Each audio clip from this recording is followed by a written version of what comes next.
Rotation का question. ठीक है, शुरू करें।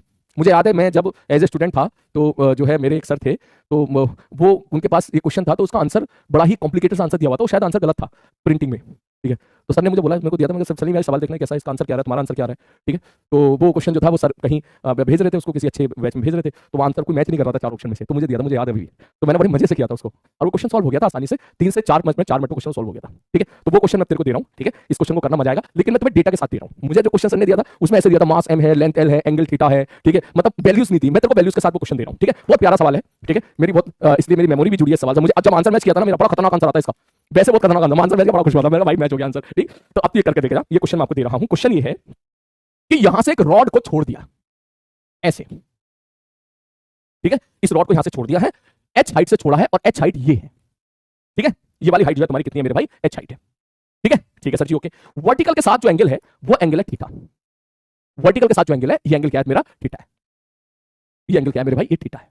इस रॉड का मास m है और इसकी लेंथ l है। ठीक है सर जी, ओके। और e की वैल्यू मैंने कह दी हाफ है, और म्यू बराबर मैंने कह दिया 0 है। बस इतनी इंफॉर्मेशन दे रखी है। आई होप आप समझ गए। रॉड है ना, तेरी रॉड, देख ऐसे समझ, सवाल को ऐसे समझ। ठीक है, ऐसे समझ, एक रॉड है, ये रॉड, इस रॉड को ऐसे लिया, ऐसे, इस प्रकार से लिया, ऐसे ऐसे, इस रॉड को ऐसे लिया, ऐसे ऐसे ऐसे, और इसको मैंने छोड़ दिया।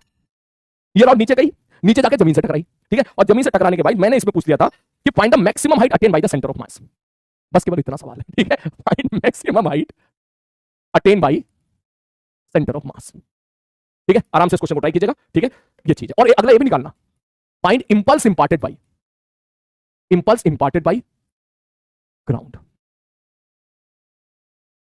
इतना छोटा सवाल है यहाँ पर। ठीक है, इतना छोटा सवाल है यहाँ पर, और इंपल्स इंपार्टेड बाय ग्राउंड। ठीक, मैं यहाँ पर वैल्यूज दे देता हूँ। ठीक है, मैं यहाँ पर कुछ आपके लिए आसान कर देता हूँ। आप जो है ये वैल्यूज लिख लीजिएगा। ठीक है, क्योंकि मैंने इस क्वेश्चन को जब फाइनल अभी सेट किया तो इस वैल्यूज के साथ शायद इसका आंसर सही आ जाता है। मास की वैल्यू 10 kg मान लेना, लेंथ की वैल्यू 2 मीटर मान लेना, थीटा की वैल्यू 37 डिग्री मान लेना। ठीक है, और h की वैल्यू 20 मीटर मान लेना, h की वैल्यू 20 मीटर मान लेना।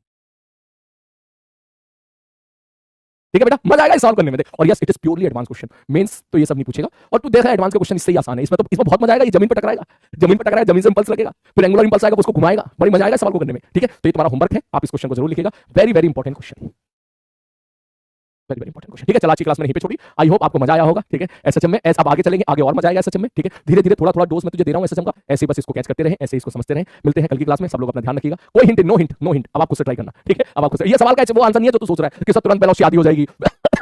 वो सब नहीं है, जो मजा आएगा सवाल को, थोड़ी मैथ्स की लंबी है, 2 से 3 मिनट, आपको 3 मिनट लगेंगे आपको सवाल को करने में, 3 से 4 मिनट भी लग सकते हैं। ठीक है, चलो कोई बात नहीं, नेक्स्ट क्लास में इसको डिस्कस कर दूंगा। मिलते हैं कल की क्लास में, सब लोग अपना ध्यान रखिए। तुम्हारा लेवल